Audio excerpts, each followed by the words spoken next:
Yun, magandang tanghali mga Koragon. Monday is another day. Yan mga Koragon, na day 4 tayo ngayon mga Koragon. Kahapon may nag-deliver na 4 na buhangin. Pinirman ko kahapon dahil ako lang dito mag-isa. Kaya ito mga Koragon yung deliver, yung buhangin. Ngayon pakatrack. Tapos may kasama pa siyang bato ito. Yung border po, panlagay dun sa okay. Tapos yun yung mga deliver. 4 yung deliver. Yun mga Koragon, na ito na yung kaganapan dito. Ito yung inukay ng ng bako. Yan, nilipat niyan dito kasi kararating lang yan kanina mga alas 9. Umuwi rin sa kanila yan kasi bigay mo na yung bayad ng bako kasi per hours kasi yung bako. Tatanong natin doon sa ating kasama kung magkano yung kuha niya ng per hours ng bako. Ang bali ito nakaambok na ito, nakita nyo nakaambok na yan ito. Kasi doon kinuha yung pantay. Doon inuka niya, dinala niya dito. Yan, nakaambok siya dito mga Koragon, di ba? Ayan. Yan mga Koragon, ipapantay yan dito. Dito na yan dadalhin. Itutulak yan dito. Pantay dyan dito, naka-slope. Kumbaga dito, hindi pantay kasi pagdating dyan, i-slope siya ng pagganon. Yan, basta malatagan lang siya ng medyo umangat-angat lang. Hindi sila magkalibil ng dito sa taas tapos dito sa baba. Ang importante lang pumantay-pantay ng konti. So ito nga mga Koragon, nung Sabado, ito yung binuhusan to nung Sabado. Yun, dito muna tayo mga Koragon dito bagong buhos to. Yan, binuhusan pa lang nila. Katatayo pa lang ito ng poste, yung dalawa. Bali binuhusan pa lang ngayon. Dahil natapos na yan, ito na yung susunod na bubuhusan. Bali ito nagprepare na sila dito ng panlagay ng stirrup sa ating poste kasi ayun yung bakal ilagay na rin dyan. Mag-asimbula rin sila ng poste. Yun ang gagawin nila ngayong alauna. Pati dito maglalagay na rin sila dito. Yan, tsaka dito sa kabila, dito banda nakapaglagay na sila ng parilya kasi susunod na rin yan. Tapos dito nakapagtayo na sila ng poste. Yan, ayun dito mga Koragon, ayan binakpak na nila yung yung poste. Yan na yung itsura ng poste. Yun dito mga Koragon, naporma na nila ito. Naporma na dahil bubuhusan rin ito maya maya. Ito yung tinatawag na retaining wall. Yan, retaining wall yan. Bali yung kapal ng buhos dito is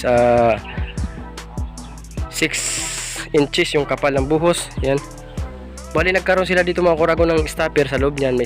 May mga stopper yan. Kumbaga yung laki yung lapad ng bubuhusan na 6 inches, may stopper na yung para mag-fix na itong tapos ito naglagay na sila ng tali. Yan, tinalian na nila dyan. Yan, kabilaan yun mga Koragon, nagkaroon na sila ng tali dyan. Tapos nagkaroon tayo ng tansi para sa guide. Yan, tapos dito mga Koragon, ito na yung beam. Ito na yung beam. Bali magkakaroon sila dito ng nosing. Yan, magkakaroon ng nosing dito. Dito sa labas plus lang, kumbaga pantay lang, diretso lang yan, walang nosing dyan. Bali dito rin magkaroon din ng nosing sa poste. Basta kada poste dito sa loob mayroon mga nosing. Bali yan na yung nagawa nila dyan. Yan, nagkaroon tayo dito ng beam. Tapos umangat ng 4 feet.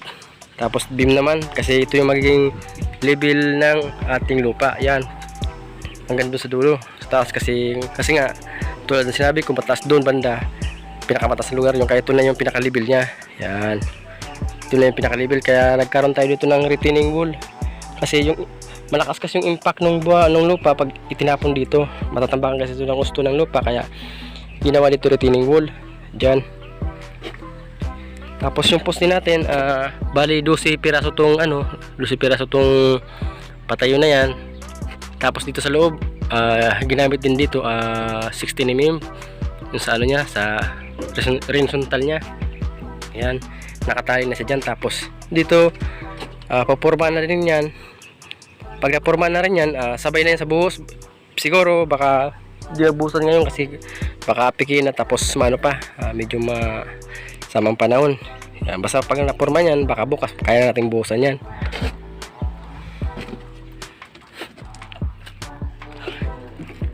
Ito mga Koragon yung itsura niya, yung hindi pa napupurmahan ito. Dito banda mayroon silang mayroon siyang letter C. Ito yung ginawa ko nung nakaraang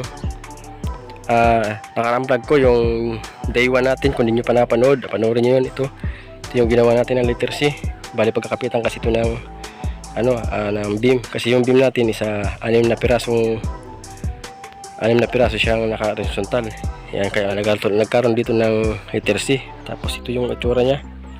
Tapos dito banda by letter C rin, ito rin yung ginawa natin kasama nung letter C na yon. Ito, nagkaroon din siya dito ng letter C. Ayan, bali yung space nito mga kuragon, yung space nito, tapos dito 30 cm yung space nya, tapos yung pagano'n na. Tapos yung space naman dito banda, yung dito nya isa 10 cm din yung space nya. Ayan, dito ginagawa na rin itong beam sa baba.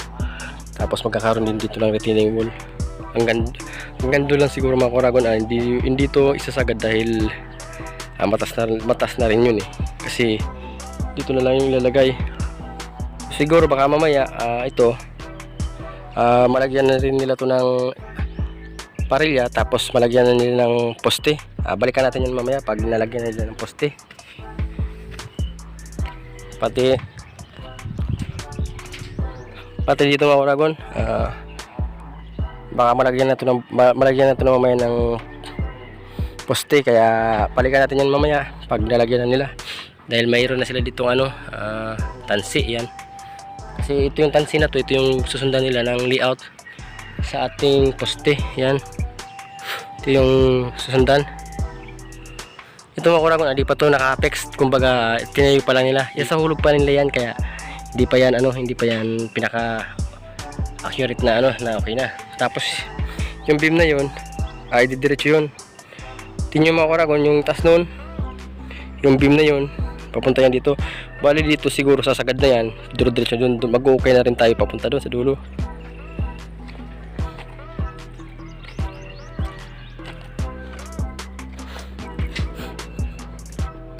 Ito mamaya bubuhusan na to mamaya mga alauna.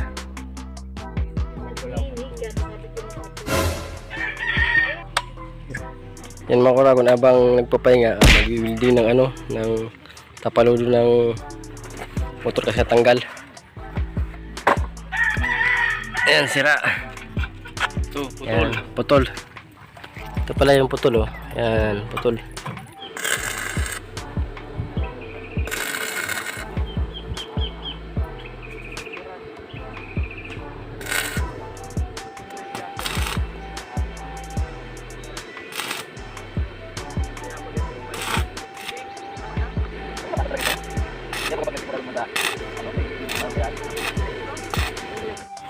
Ano yung pare?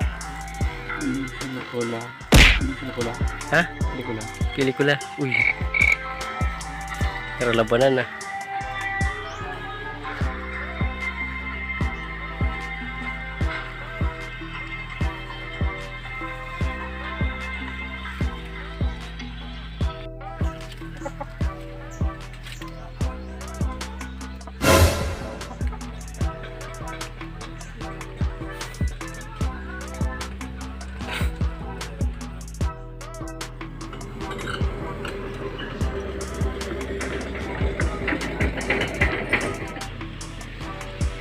Ang ginigay mo kan?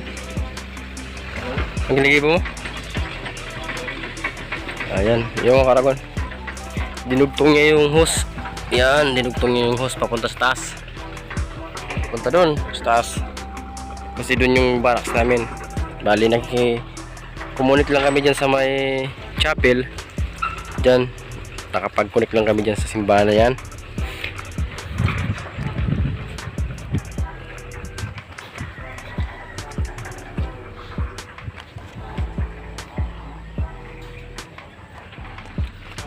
Bali, ito na mga kuragon yung ginawa kanina. Yan, yung nakaporma pala ito kanina tinanggal kasi nilagyan ulit ng ng abang ng tie beam. Ito na yung ilagay nila ngayong hapon. Nakapaglagay na sila dito ng tie beam. Yan, tapos ito yung horizontal, tapos yung vertical nila para sa natin, sa pupormahan pa ito ng para bukas na papormahan naman yan, tuloy-tuloy yung bukas. Tulad dito na pormahan na. Yan. Tapos doon, bali dito sa kabila nakalagay na rin sila. yan nakapag-forma na rin sa kabila. Dito na lang sa kabila pagpo-forma sila kasi may tayo may nosing. Bukas yun ang gagawin nila.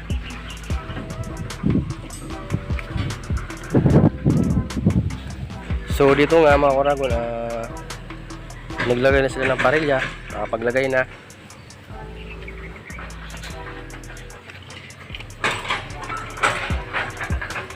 Tapos dito nga mga Kuragon, ito yung kanina nabuhusan na nila yung poste. Yan, nabuhusan sila dyan.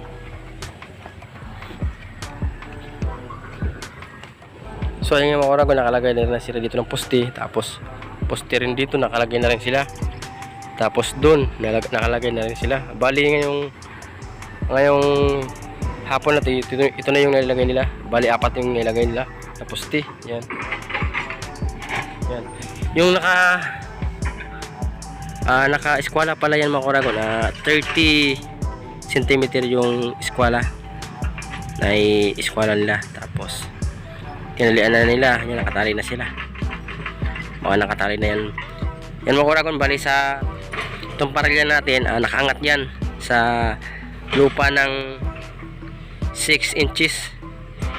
Yan, nakaangat yan para di kapitan ng lupa. Kasi pag mayroon kasing lupa yan, magkakaroon siya ng kalawang kasi laging basa. Kaya makaangat siya ng 6 inches yung ating parilya. So bali itong bako na to, nag-ooperate pa siya ngayon dahil ngayong araw na lang to. Dahil sabi ng ating sister, ngayong araw na sila to dahil dahil yung utos, yan yung utos sa kanya ng ng nakakata sa kanila. Kaya nag-overtime itong ating ating bako. Yung mga Kuragon, kung gusto nyo malaman kung magkano per oras dyan, yung per oras na ating bako ay 2.5. 2.3, yun nga pala mga Kuragon, na 2.3 pala yung per oras ng bako. Kaya nakadalawang linggo na siya, kaya mahigit abutin siguro ng 100,000 ang babayaran. Kasi nung nakarang linggo, binayaran to ng 65,000. Bali ngayon siguro sila mag-uusap-usap sa presyuhan kung magkano yung total ng babayaran dyan. Kaya hanggang dyan. Kaya hanggang ngayong araw na siya. Hanggang dyan na lang ang ating video. Sana supportahan nyo ang aking mga ginagawang vlog dahil marami kayong matutunan sa aking pinapakita sa inyo dito sa larangan ng konstruksyon. Maraming salamat sa mga nagsusuporta sa akin. Thank you.